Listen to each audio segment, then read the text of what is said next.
فيلمنا بيبدأ مع زوجين اسمهم ماجي ونيك، ووقتها ماجي فجأة بتتعب وبتمسك قلبها وبتدخل المستشفى وبتفضل قاعدة فيها لأنها محتاجة لعملية زراعة قلب. وبعدها بفترة بنشوف نيك وهو رايح لشركة متخصصة في استخدام الذكاء الاصطناعي، وبيصنعوا نماذج محاكاة بتقوم بكل المهام اللي بيعملها البشر. وبنعرف إن العالم في الوقت ده بقى معتمد على النماذج دي بشكل كامل في كامل المجالات. وبنشوف مع نيك وقتها ولاده الاتنين، وبيكون إيلا وماكس. وساعتها نيك بيكون عايز يشتري نموذج محاكاة لمنزله، فبيقول للموظف إن النماذج الآليين بثلاث مهام أساسية، وهم الطبخ والتنظيف ورعاية الأطفال، وإن كل ما زادت معرفتهم كل ما زادت شطارتهم ومهارتهم. وفجأة بيلاحظ إن إيلا اختفت، فبيدور عليها في كل مكان وهو خايف، وبيلاقيها مع نموذج محاكاة اسمها إليس، وبتعرفه إنها ممكن تفضل مع بنته على طول رحلتها في الشركة، وبيتخلى عينيها عليها وهتهتم بيها وطريقتها. فبيعرفها الموظف إن إليس من أحدث وأمهر الآليين، ومصممة بأكثر ذكاء اصطناعي تعقيدا على وجه الأرض، لأنها اتصنعت عشان تقدر تحاكي المشاعر البشرية بدقة، وإنها تعرف تتعامل مع الأطفال كويس جدا. ووقتها هيلا بتصر على باباها إنها بتشتري أليس، ولأنها حبتها جدا وهتساعدهم أثناء غياب مامتها. وتاني يوم بتوصل أليس للبيت، وبتلاحظ إن نيك مش عارف يهتم بولاده في البيت،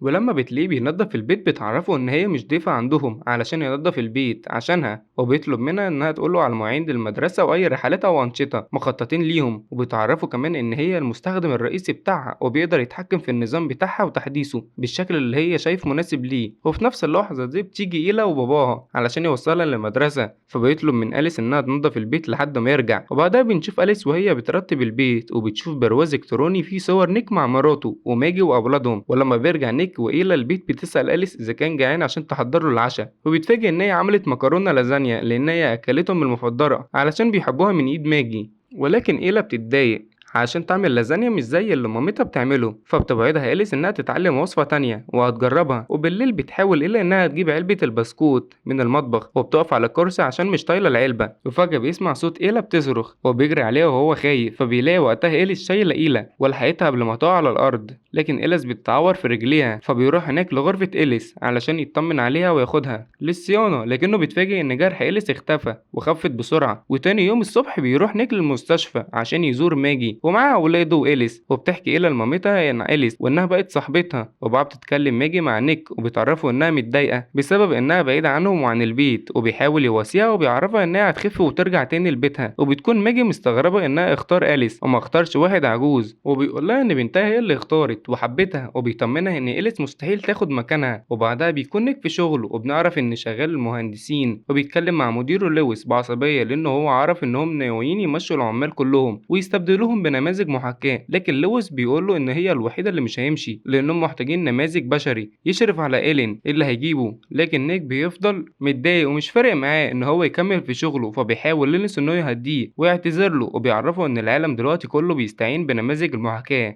وبالليل بتكون إليس مركزة مع نيك، وأثناء ما هو بيصلح العربية في الجراج بتروح له وبتتكلم معاه وبتسأله ليه ما أكلش كويس النهاردة، فبتقوله إن هو كان يومه شغله صعب ويومه كان سيء. فبتحاول ساعتها إليس تعرف منه ليه كان يومه سيء، فبيحكي لها إن مدير في الشغل قرر استبدال كل العاملين بنماذج محاكاة زيها بعد ما اشتغلوا معاه لمدة 20 سنة. وقتها إليس بتقوله إنما لما اختار نموذج محاكاة علشان الخدمة المنزلية كان عارف إنها مطيعة وقوية وهتتعلم بسرعة وتستحمل كل شيء، وده اللي خلى الكل دلوقتي يستعمل نماذج المحاكاة في عملهم. وبيتعرفوا إنها جاهزة في أي وقت طلباته ورغباته، وبتسيبه وبتمشي. وبتروح لإليس عشان تطمن إنها غسلت أسنانها كويس، وبتسأل إليس ليه مش بتغسل أسنانها زيها. وساعتها بتوريها إليس الإشعة اللي في بقها اللي من خلالها بيتم تطهير أسنانها وتنظيفها. وبعدها بترجع إليس لنيك واللي بيكون قاعد بيتفرج على فيلم، فبتحكي له قصة الفيلم اللي بيتفرج عليه، وبيستغرب وبيسألها ازاي كانت شافت الفيلم ده قبل كده، فبتعرفه انها ما شافتوش لكن عندها معلومات عنه. وقتها نيك بيعرفها ان هي مشاهدة الفيلم امتع بكتير من حفظ معلومات عنه، وبيعرض عليها تقعد جنبه وتتفرج على الفيلم معاه، لكنه بيكون عايزها من ذاكرته معلومات الفيلم عشان تشوفه وكأنها تتفرج عليه لأول مرة.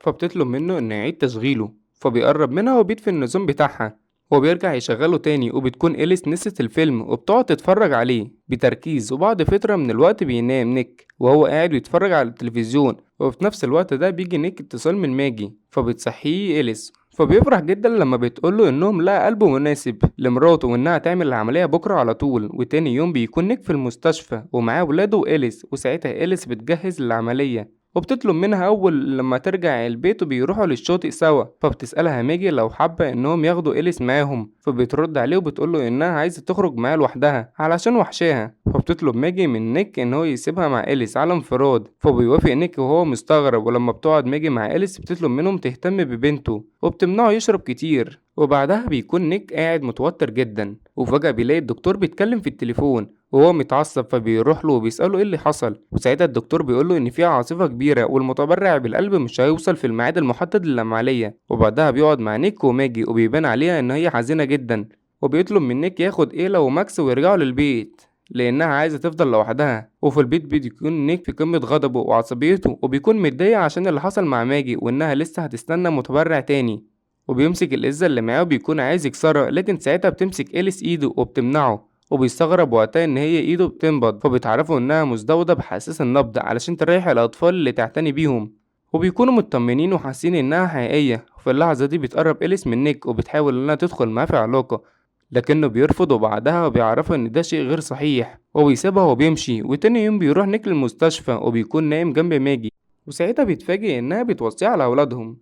وبتطلب منه يقول ليلى إنها وقت تخرجها تختار فستان بسيط، ويقول لماكس إنه ما يحط صور مغنيين كتير في أوضته علشان دي أفعال الشباب التافهين. فبيتضايق نيك من كلامها، لكن ماجي بتبوس راسه وبتفضل ساكتة. وبالليل بيكتشف نيك إن إليس مسحت صور ماجي اللي كانت في البراويز الإلكتروني، وبيطلب منها إنها ترجعهم تاني. فبتعرفه إن هي عملت كده عشان إيلا بتكون حزينة لما بتشوف الصور، وبترجع صور ماجي تاني للبراويز زي ما نيك طلب منها. وبيخرج نيك بعدها مع زمايله في الشغل، وبيكون ساعتها واحد منهم اسمه توني حاسس بالاضطهاد الشديد بسبب طرده من الشغل واستبداله بنموذج محاكاة، وبيقرر إنه يروح لمقر الشركة. فبيستغرب نيك وقتها وبيسأله ناوي إن هو بيعمل إيه، فبيقول له إن مونتي إنه نسى حاجته وجاي ياخدها. ولما بيدخل نيك مع مونتي والبقية بيكتشفوا إن مونتي كذب عليه وإنه كان عايز يدخل الشركة علشان يدمر نموذج المحاكاة اللي الشركة جابتهم مكانهم، وبيدمر واحد منهم بغضبه. وبيكون نيك وقتها مصدوم من اللي بيحصل. وبعدها بيرجع للبيت وبيتصدم إن إيليس داخل عليها وهو ياخد دش ولابسة كمان لبس ماجي علشان ماكس بيكون مطمن وهادي وهو شامم ريحتها. وده بيخلي نيك متضايق وبيطلب منها تقلع لبس ماجي، وبتسمع كلامه وبتقلع اللبس قدامه. وبتحاول للمرة التانية إنها تغريه وبتمنعه إنه يمشي ويسيبها، وبيتخبي عينه علشان يتخيلها ماجي وما يحسش بالذنب. وتاني يوم بيتكلم نيك مع إليس وهو متضايق جدا، وبيعرفها إن اللي حصل بينهم غلط لأنه بيحب زوجته جدا، وبيحذرها تقرب منه بالشكل ده تاني. وبعدها في الشغل بيتصدم إن نيك إن لو بيتهمه إن هو اللي دمر نماذج المحاكاة لأن هو الوحيد اللي معاه الرقم السري للمكان، وما بيرضاش نيك يقول على زمايله واللي هم عملوا كده. وبيقول لويس إنه كان طول اليوم في المستشفى مع ماجي. وفي نفس اللحظة دي بتتصل ماجي، وبعدها بيتصل نيك بماجي علشان يطمن عليها. فبيقول لها إن هي فرحانة إنهم لقوا المتبرع تاني. وبنشوف ماجي وهي في غرفة العمليات، وبتكون الأشخاص اللي بيعملوا العملية من نماذج المحاكاة، وبتنجح العملية وبترجع ماجي لبيتها تاني. وبعدها بتحضر لعيلتها الأكل اللي هم بيحبوه. وساعتها إيلا بتكون إن أليس اللي ما كانتش عارفة تطبخ وزيها وأكلها طعمها وحش. وتاني يوم بتصحى ماجي على صوت إيلا وهي بتصرخ، فبتجري على السلم عشان تنزل تشوفها، لكن بتقع على السلم وبتتخض إيلا وقتها عليها وبتعرفها إنها كانت بتلعب مع إليس. وبتروح إليس تشيل ماجي علشان ساعتها وترجعها لأوضتها. وبالليل بيشوف نيك إليس وهي قاعدة بتقرا لها إيلا قصة وبتقلدها في الوقت ده صوت ماجي. فبتقعد معاها وبتفهمها إنها ما ينفعش تقلد صوت ماجي تاني لأن هي رجعت البيت وتقدر تقرا القصة لإيلي بنفسها وبصوتها. لكن إليس ساعتها بتعرفه إن ماجي نايمة علشان وقعت على السلم بسبب الترابزين المكسور. فبيتعصب عليها نيك عشان قالت له من فترة إنها صلحته.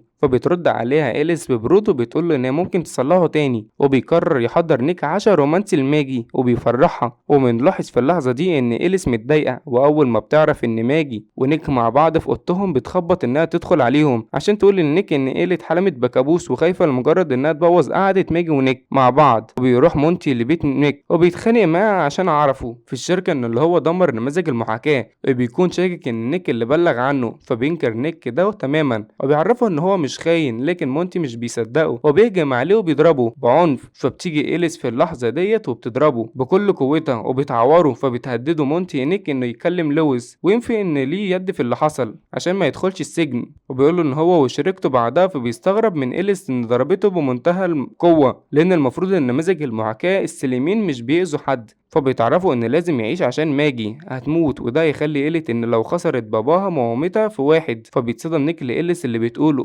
بتلاقيها بتحاول تقرب منه تاني، فبيعرفها انها هتكون زي ماجي وبالظبط في كل حاجة. وبعدها بتروح لإيليس لمونتي ويبان عليها انها عايزة تستفزه وتضايقه، فبيحاول مونتي في اللحظة دي انه يقتلها بمسدس، لكن إيليس بتهجم عليه وبتضربه وبتكون قوية جدا ومبيقدرش مونتي يقف قصادها. وبتيجي وقتها الآلية المنزلية الخاصة بمونتي وبتطلب من إيليس انها ما تقتلوش، لكن ساعتها بتدمر الآلة وبتقتل مونتي بالمسدس. وتاني يوم بينصدم نيك لما بيعرف من لويس ان مونتي مات، والجيران لقوا جثته في بيته وشاكينه انه انتحر. وفي الاثناء دي بتتكلم إيليس مع ماجي عن نيك ان سبب مرضها وضعف قلبها ومش تقدر تلبي طلباته ولا تعرف تهتم بولادها، فبتتضايق ماجي بسبب كلامها. وساعتها إيليس بتلمح لها ان هي ونيك دخلوا في علاقة مع بعض، وده بيخلي ماجي تنهار وتتعصب وبتقرر انها إيليس وبنتها يرجعوا نيك للبيت. وبتواجهوا ماجي باللي عرفته انه دخل في علاقة مع إيليس، وبتنهار وهي بتتكلم وبتقوله ازاي كان شايفها غير كافية بسبب مرضها، وازاي قدر يشوفها مرمية في المستشفى وبيخونها. فبيحاول نيك انه يفهمها ان اللي حصل وده كان غصب عنه وما كانش راضي عنه. وفجأة في نفس اللحظة دي بتروح إيليس للغرفة اللي فيها ماكس وبتاخده وبتحطه في البانيو وبتملاه مية، واللي بتشوفها ساعتها إيلا فبتصرخ وبتندى على باباها ومامتها علشان ينقذوا ماكس من إيليس. فبيروحوا لهم وهم مرعوبين، ولكن إيليس بتكون قافلة باب الحمام عليها وبتقدر ماجي تتسلل حمام الشباك وبتهجم عليها إيليس وبتضربها. وبيكسر نيك الباب في اللحظة دي وبيدخل الحمام وبينقذ ماكس وبيخرجه من البانيو، وبيهجم على إيليس وبيضربها علشان تسيب ماجي، وده بيخلي إيليس في قمة غضبها وبتحاول تضرب نيك وبتمسك الأباجورة باللي بيهددها بيها. فبتحط ماجي فيشة الأباجورة في فيشة علشان تكهرب إيليس وبتدمرها. وبعدها بتوصل للشرطة للمكان وبيتكلم نيك مع ماجي وبيحاول يخليها تسامحه، فبتعرفوا إنها محتاجة لشوية وقت وبتكون فيها لوحدها. وفي الأثناء دي في المعمل اللي بيتم فيه تصليح نماذج المحاكاة بيكتشف إن العلماء اللي شغالين على إيليس بتقدر تتحكم في أي حاجة، وبتعمل لها نسخة لنفسها على نموذج تاني سليم غير اللي اتدمر، وبيقطعوا الكهرباء علشان يمنعوها. لكن إيليس بتنجح فعلا في صناعة نسخة تانية منها. وبعدها بيكون نيك قاعد على البر لوحده فجأة وبيلاقي إيليس قدامه بتعرفه إنها عشانه مستعدة تعمل أي حاجة زي ما قتلت مونتي علشان كان عايز يأذيه. فبيتصدم ساعتها نيك وإن اللي هي قتلت مونتي، وبتعرف إنها مع ماجي وولاده المستشفى دلوقتي لأنها عملت نسخة تانية من نفسها، وده بيخلي نيك ينصدم اكتر وبتمنعه انه يهرب منها وبتمسكه، لكن بيقدر يقطع اسلاكها وبيهرب وبيروح المستشفى. وبتكون ايلا نايمه على الكرسي وفجاه بتسمع حد بينده عليها والاضاءه بتطفي وبتشوف الدكتور واقف ثابت ومش بيتحرك. في نفس اللحظه دي بتمسكها مامتها وبيستخبوا، وبنشوف النسخه التانية من إيليس وهي بتدور عليها على غرفه ماكس. وقتها بتقدر ماجي تسحب هي وايلا وبيوصلوا للغرفه قبلها وبياخدوا ماكس وبيستخبوا. واول ما نسخه إيليس تقرب منهم بيهاجموها بطفايه الحريق وبيهربوا من المستشفى. وبتحاول ماجي ساعتها انها تشغل عربيه الاسعاف عشان يهربوا بيها، لكن للاسف بتهجم عليهم وبتحاول انها تفك جرحها مكان عمليه زراعه القلب. في نفس الوقت ده بيوصل نيك فبتزق ماجي إيليس بكل قوتها عشان يخبطها نيك بالعربيه، وبتنهار ماجي بعدها لان اغمى عليها. وفجاه بتقوم إيليس وبتهجم على ماجي تاني علشان تقتلها. وقتها بيفوق نيك وبيضرب إيليس وبتقدر ماجي انها تدمرها تماما. وبعدها بيكون نيك في المستشفى وقاعد مع ماجي وولاده الاتنين وبيكونوا فرحانين جدا انهم بخير، وبيقول لماجي انها بيحبها جدا. وبعدها الشرطه بتروح للمصنع اللي بيتصلح فيه نماذج المحاكاه وبيشغلوا الكهرباء تاني عشان يقدروا يعينوا المكان.